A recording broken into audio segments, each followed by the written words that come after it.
భారతీయ ఛానల్కి స్వాగతం. జై శ్రీరామ్, హర హర మహాదేవ్. శ్రీలంక కృతజ్ఞతకి పరాకాష్ట.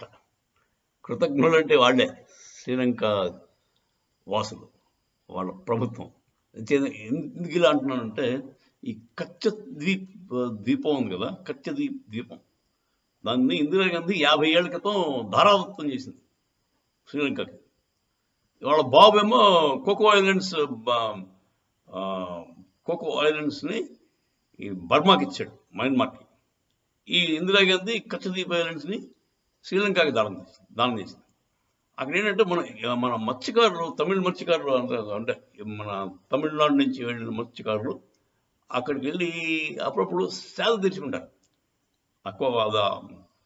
కచ్చద్వీప్ ఐలాండ్స్లో. సాధించుకుంటే వాళ్ళని శ్రీలంక వాళ్ళు వెళ్ళి పట్టుకుని జైలేహారు. ఇది మోదీ గారు కొంచెం ఇది కరెక్ట్ కాదు అన్నట్టుగా మాట్లాడారు.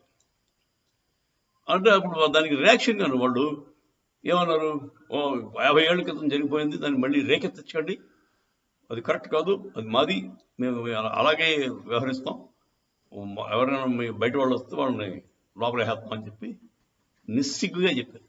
యాక్చువల్గా మన వాళ్ళు బతుకుతుంది వాళ్ళు. ఆ మధ్య మీకు 2-3 ఏళ్ల క్రితం మహా కష్టం వచ్చిందండి శ్రీలంకకి. వాడికి పెట్రోల్ కొట్టించుకోవడానికి డబ్బులు లేవు, పెట్రోల్ కొనుక్కోవడానికి డబ్బులు లేవు బయట నుంచి.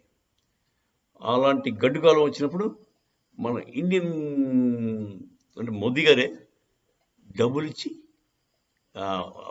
అదే international monetary fund IMF loan ఇప్పించి దానికి గ్యారంటీ ఉండి, ఇండియా గ్యారంటీ ఉంటే ఇస్తున్నాడు. IMF ఉంటే ఇండియా గ్యారంటీ ఉంటుంది, వాడు ఇచ్చారు. తర్వాత మన వాళ్ళు కూడా కొన్ని $1 బిలియన్ మీద అప్పు కూడా ఇచ్చారు. అది పెద్ద మనం అప్పులు అంటే ఇలాగ కబూలీ అప్పులు కాదండి, చైనా వాడి అప్పుల్లో ఉండవు. మన వాళ్ళంతా చాలా సింపుల్ అప్పులు ఇస్తారు, పెద్ద ఇంట్రెస్ట్ ఇన్సిస్ట్ చేయరు. అలా అంత బాగా ఆదుకున్న మన దేశాన్ని వాళ్ళు చూపించిన కృతజ్ఞత చూపించాలి, కృతజ్ఞత చూపించారు. అది సో ఇదండి శ్రీలంక తాలూకు నిర్వాకం, వాళ్ళ నిజస్వరూపం అని మనం చెప్పుకోవచ్చు. సో మన నైబర్స్ అందరూ ఇలాంటి వాళ్ళు దొరికారండి బాబు.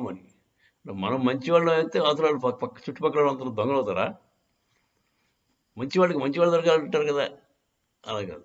మనకి ఇటు పక్క మాల్దీవ్స్, వీడి శ్రీలంక, నేపాల్ అదొక పెద్ద తలకాయ నొప్పి.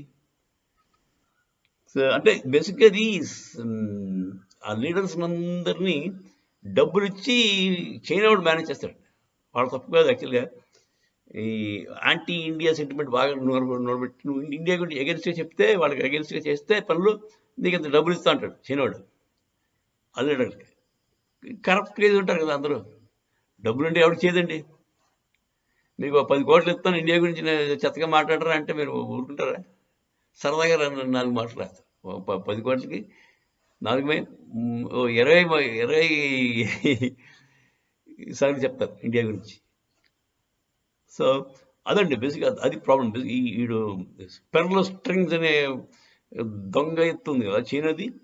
పెర్లో స్ట్రింగ్స్ అంటే మన చుట్టూ ఉన్న దేశాలన్నింటినీ వాడి కబ్జాలకు తెచ్చుకుంటాడు. తెచ్చుకుని మన మీద దబావ్ అంటే ప్రెషర్ పెడతారు.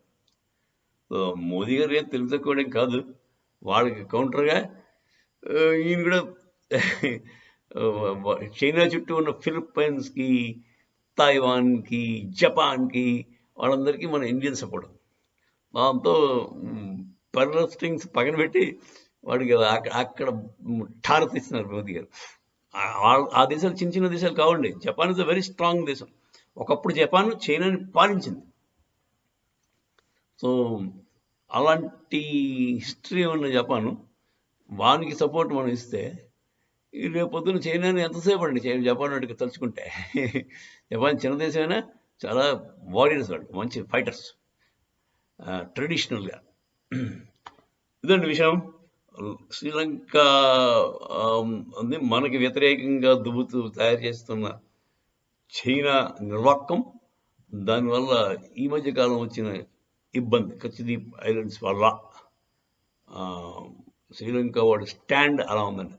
ఇండియాకి స్ట్రాంగ్గా అగెయిన్స్ట్గానే నిలబడుతున్నాడు ఇప్పటికీ కూడా. ముందు ఏమవుతుందో చూద్దాం. జై శ్రీరామ్.